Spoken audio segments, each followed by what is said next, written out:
You're listening to the Brandon and Brian Show 2.0 on the GNR Radio Network. Listen as Brandon and Brian take you around PDX with the latest news, entertainment, and comedy. And now, your hosts, Brandon and Brian. You're listening to the Brandon and Brian Show. I am Brandon. And I'm Brian.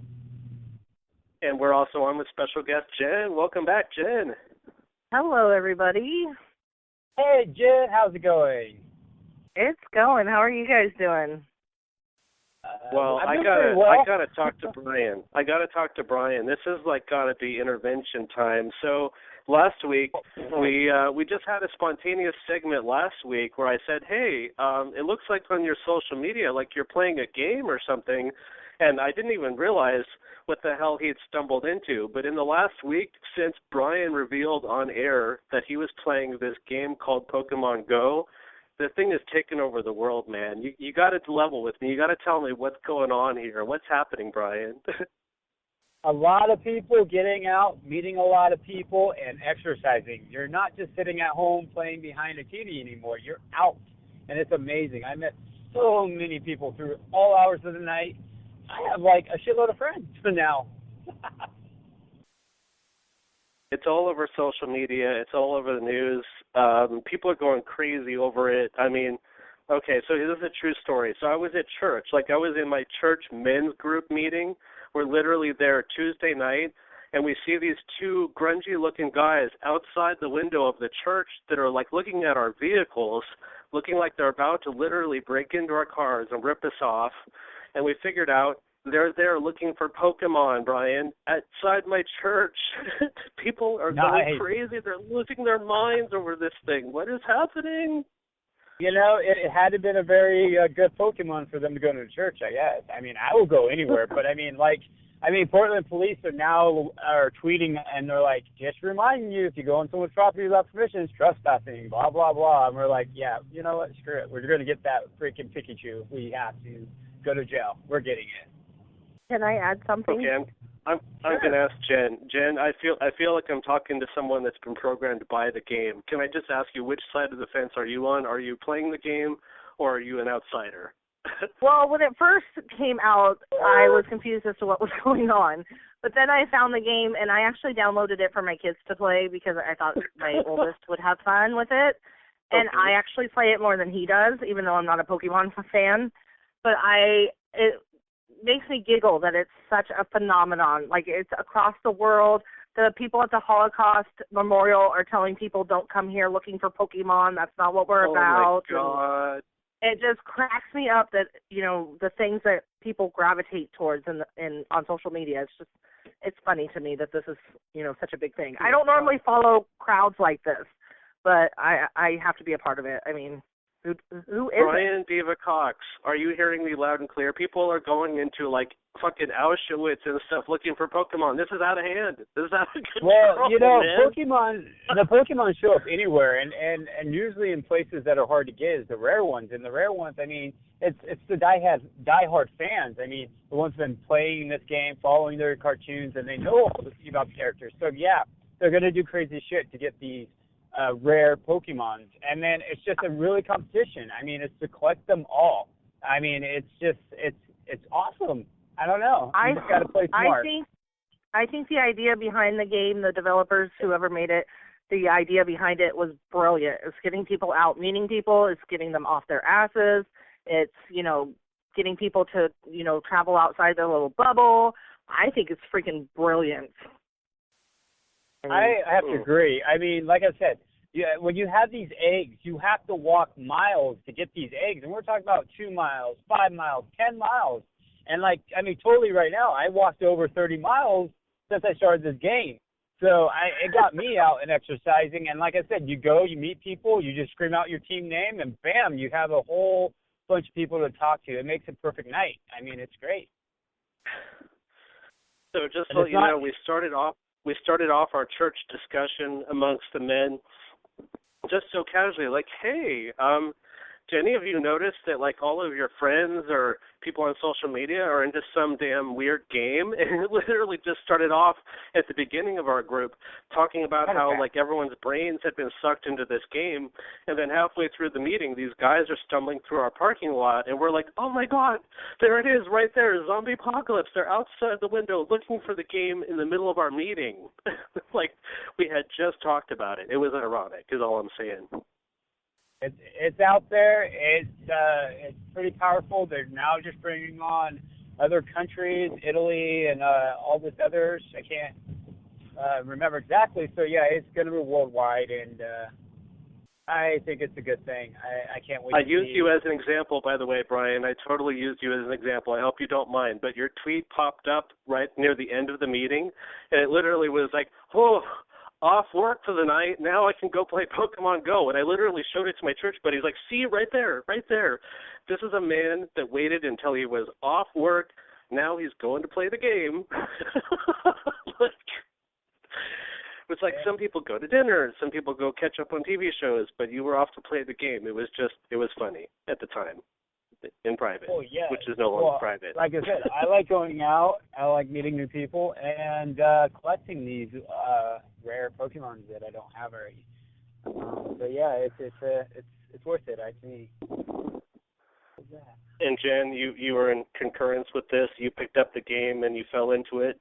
It sounds like. I did a little bit. We haven't ventured out too much yet because I have been busy, and so like when we're out and about, I'll check it and see if I can find any Pokemons around. I found one in my truck yesterday, but I did download it, yes, and my kids are extremely excited that they not only find the Pokemon, but you can take a picture with it, and so they think that's really cool. So yeah, I fell into the trap. I normally don't. I normally don't go with the crowds, but. Well, aside from the stupidity of humans and what they could do under the circumstances, is there anything about the game itself that's dangerous? Like, would there be Pokemon on the lanes of a freeway, or is the game smart enough not to do shit crazy like that, like make you have to jump out of a car on a freeway to get a Pokemon? Supposedly, from what I've read this week online, that did happen to someone, and they were urging people to not stop your car in the middle of the freeway to catch Pokemon, because apparently somebody did and then got into a car accident. And so people are just, I mean, it's common sense. Like, really, you just have to have common sense when you play these games. Yes, I agree. I mean, it is possible if you're traveling, they can pop up, and how rare they are, I mean, it makes people do crazy shit. I mean, there's been times that I've been after this damn snake, and I'm like, all right, I'm driving, and all of a sudden the snake pops up. I'm like, shit, try to get over and get out. I mean, like a couple of nights ago, it was about 4 in the morning, we were leaving the club, and we're going to leave, and all of a sudden the Snorlax appeared. And I said, if you're leaving, lock my car, and I ran out, and I ran 4 blocks down to find this damn thing. He's a very powerful, rare one. So. Unbelievable. Now, by the way, when Brian and I were in between shoots last Friday, he literally just stops me on the street. He's like, Brandon, there's a snake by you. There's a snake.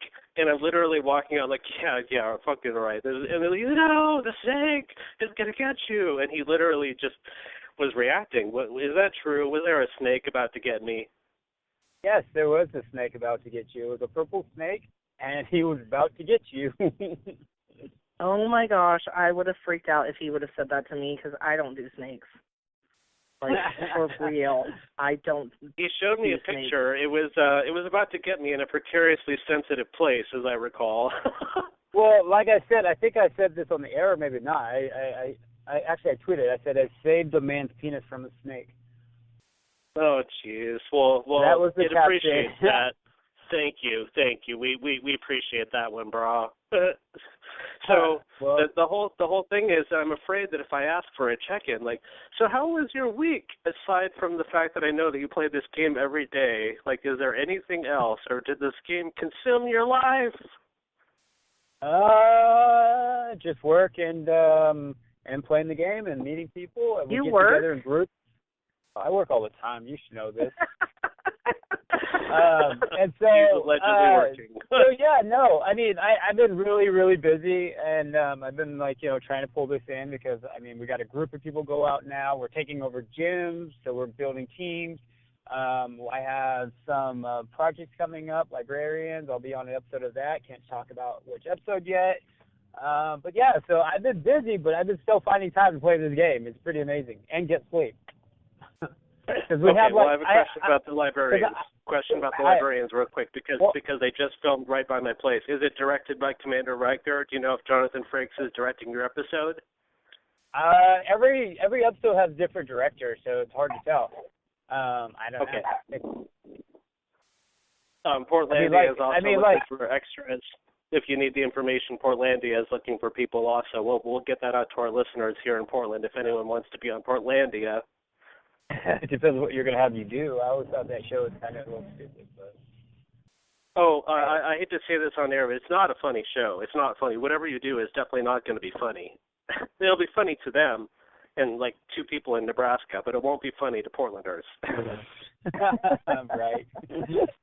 I actually hear that people outside of Portland watch it and laugh their asses off, like, ha, ha, ha, those Portlanders. But when we watch it, it's like, God, that show's so stupid. Yes. Okay. So, Brandon, what's your check-in? Well, I'm going back to music. I don't want to make a big thing about it, but today is a significant date for me, and I've been out of the music scene for about 3 years. So I'm just going to say it on air. I, Brandon Carmody, am officially returning to music. I can tell you that I have selected a new instrument. Don't worry, it's still going to be the piano. I'm not going to go all Paul McCartney and go for something I've never done before.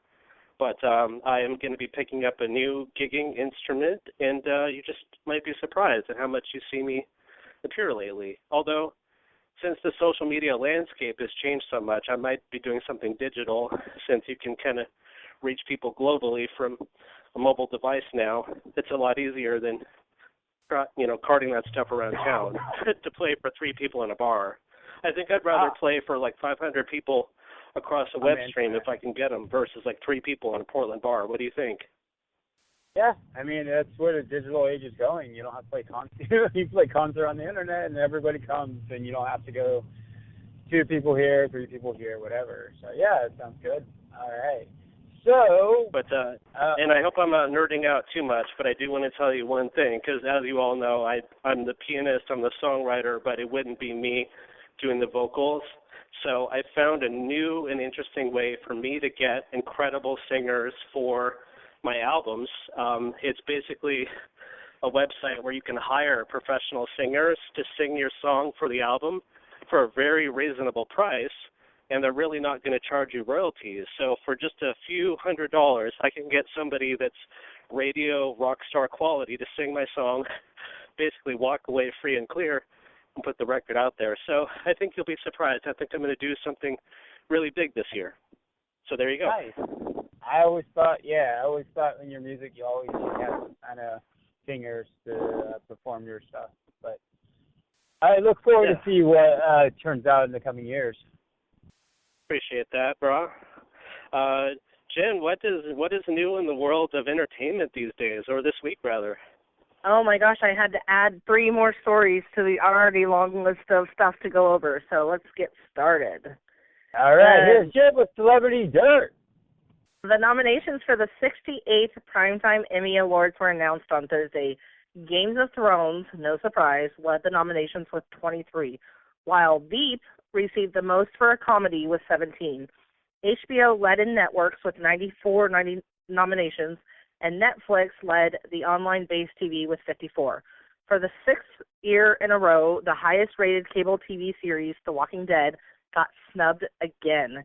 The Primetime Emmy Awards are set to air September 18th on ABC. Oh, wow. So bad for The Walking Dead. I hear it's pretty good. Did not get any rewards?